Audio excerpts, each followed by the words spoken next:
Hello children, I welcome you all to our English class of class 10. Today we'll discuss the vocabulary and grammar given in unit 5. So let's focus on them.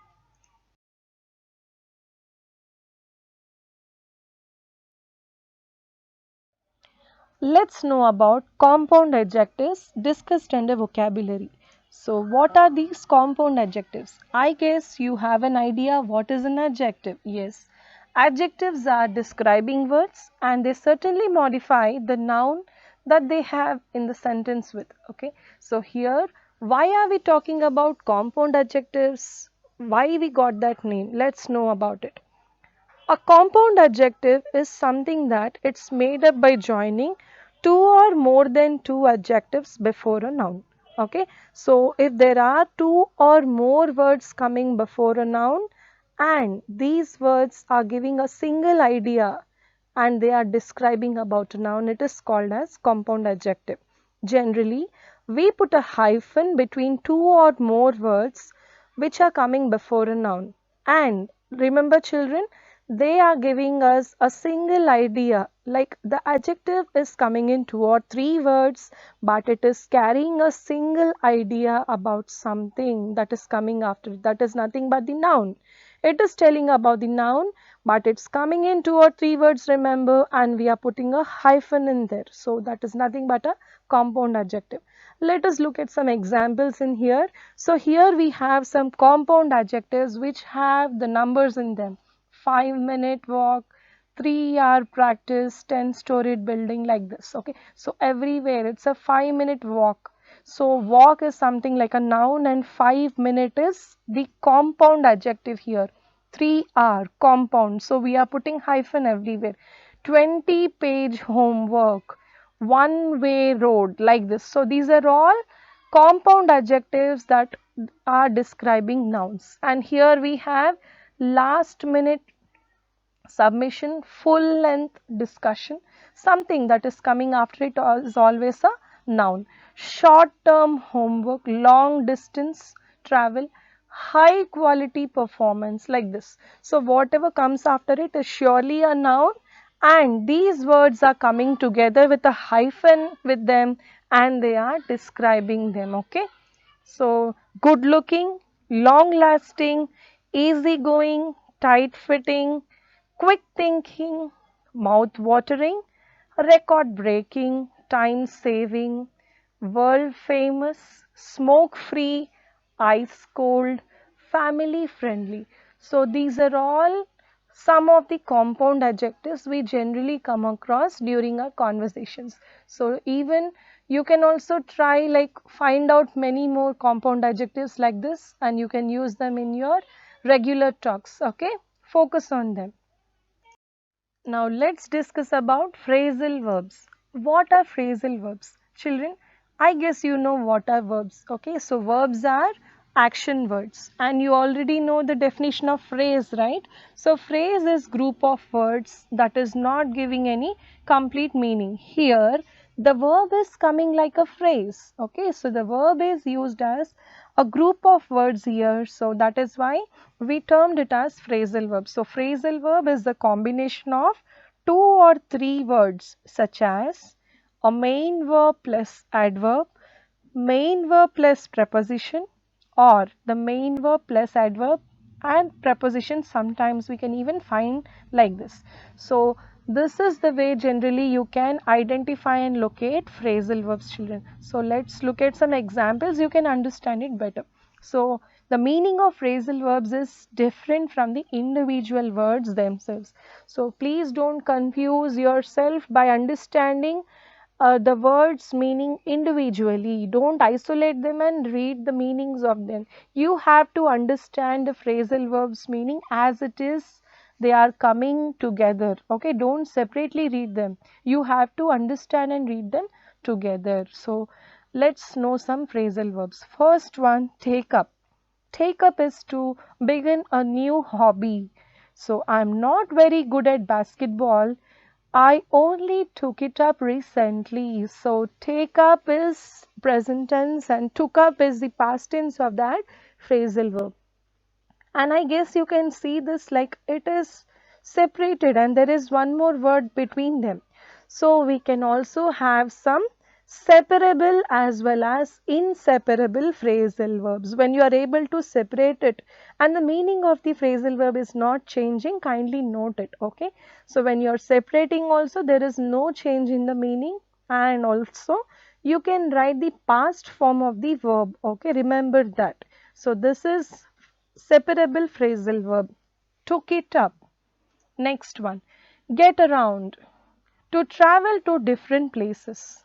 I will get around from town to town. So people who are traveling, they can say this, I will get around from town to town. Got around, get around, it's same, okay, to travel to different places. Go along, to continue to happen or to develop. He is under training and he is going along well, okay. So go along is a phrasal verb. You are trying to write it in simple present tense, going along, that is also a phrasal verb, okay. Don't get confused. Come across, discover unexpectedly. I came across a car I had never seen before. Come across, past tenses, came across, okay. Next one, break down. Break down means to stop functioning. Our car broke down at the side of the highway. So broke down is the past tense of the phrasal verb. It is something that is giving the condition of the car. Okay, it broke down. Next one, there is another meaning for even breakdown, to get upset. The woman broke down when the police told that her husband had met with an accident. So becoming terribly upset is also equal meaning for the breakdown. So understand there are a lot of phrasal verbs and you have to understand the meaning of the phrasal verbs together. Don't separately try to deduce the meaning of the phrasal verbs. If you try to experiment and try to know more phrasal verbs, children, it will be fantastic and you have to do that yourself, okay. Try learning more and more phrasal verbs. Now let's know about idioms. What are idioms, children? I guess you have listened to this, right? So had you any time listened to someone saying that, Mama, give me some food or else I may die of hunger? So is it something really that they will really die of hunger? No, they are actually exaggerating the situation. So they want to make others understand about their situation. So the words or the phrases or the expression that they are using to enhance and exemplify the situation when they are talking is the usage of idioms. Phrasal verbs and idioms look alike, but idioms are lot more different from the phrasal verbs, okay. So here the figurative expressions are there, children. You have to understand the meaning as it is, okay. So try to know about idioms and use them in your regular talks. Let's know about them. Idioms are group of words having a meaning difficult to guess. You can't deduce it by the way they actually appear to you. You have to understand. So you have to learn it first. It is also similar to phrasal verbs, but it is not entirely same, okay. Idioms is an expression that takes a meaning which is different from the literal meaning of the individual words. So when you see something that is green thumb, don't separately read the meanings of the words. Green means its color and thumb is the finger of your hand. Okay, it's not that we are talking about. Green thumb, when we talk about or say about some person who has a green thumb, means they are interested in planting and they have a lot of plantation done by themselves. They are interested in doing gardening. So you have to understand and learn the idioms, how they are actually used in children. So let's focus on some idioms. There are a different and a lot of categories in idioms, like color idioms, idioms on humans, idioms on animals, idioms on body parts, idioms in family, a lot more. There are a lot of categories. You can really sit and explore them and try to know more about them. Here I am trying to discuss some of them, okay. Let's know about them. To see red means very angry. Someone who is very angry is that you are actually seeing them in red. Green with envy.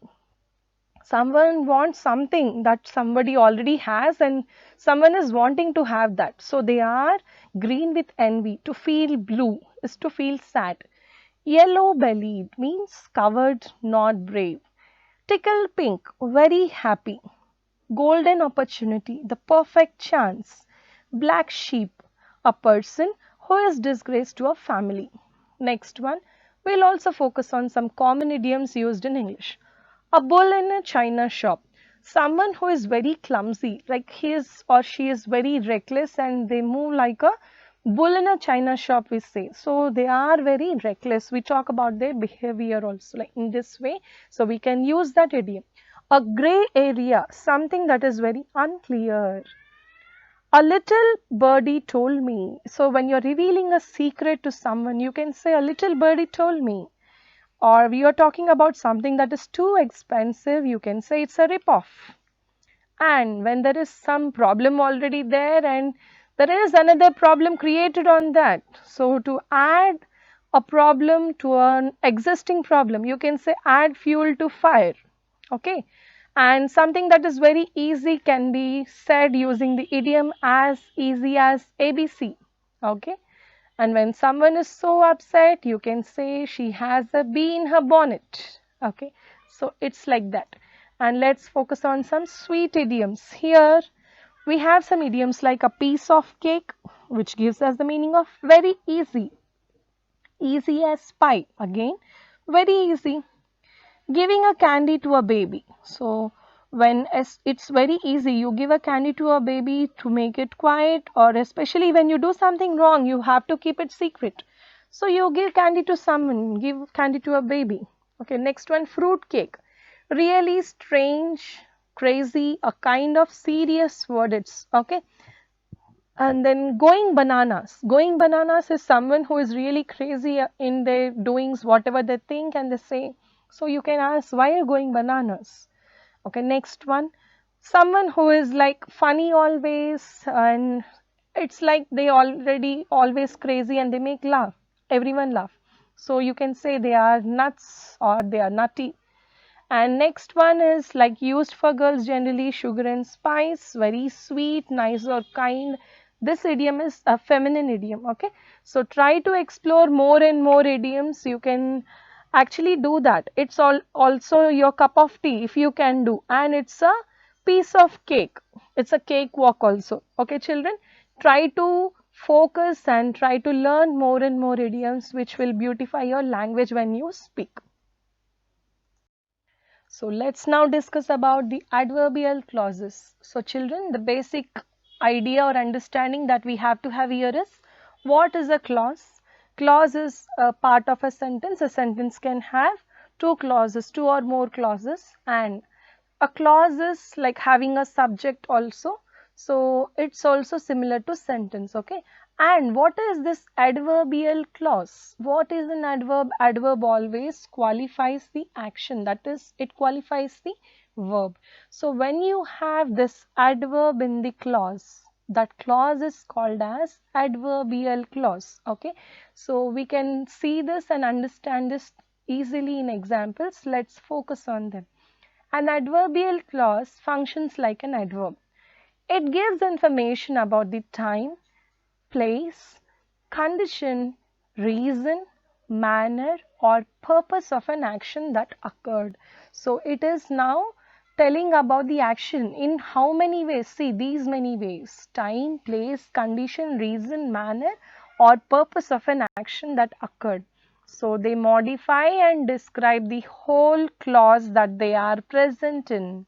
Okay, the examples are: you should arrive at school before 10:30 a.m. So before is the adverb in here and the underlined part is the adverbial clause. Okay. So before is the adverb and before 10:30 a.m. is the adverbial clause. It is discussing about the time. Okay. You should arrive at school. This is an independent clause. And before 10:30 a.m. is the subordinate clause and it contains an adverb. It is called as adverbial clause. Next one. That is the cafe where we held the meeting. So that is the cafe. It's giving you meaning. But we are adding another subordinate clause with it and it is giving the meaning of it. And it has the adverb where. So where we'll discuss about the place. Where we held the meeting is the adverbial clause. From the adverb till the complete clause, till the end of the clause. That is the adverbial clause. Next one. Unless you are too tired, let's go for a walk at the park. So here we are using an adverb unless. Unless you are too tired. So unless is along with some more words. So let's go for a walk at the park is a simple clause there. Okay, unless you are too tired is a subordinate clause and it is depending on the rest of the part there. Okay, so subordinate clause with an adverb is adverbial clause. Okay, and it is also talking about a condition there, so that is why we are using unless you are too tired. Okay, remember children, when you're talking about subordinate clauses, when you speak subordinate clause and stop, the meaning is not conveyed, it needs to depend on the independent clause there. So let's go out for a walk at the park is independent clause there.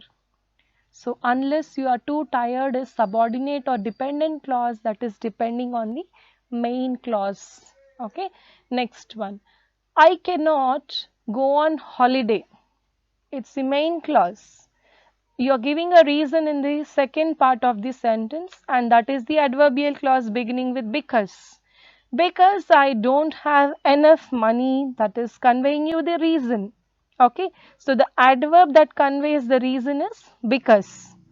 I cannot go on holiday because I don't have enough money.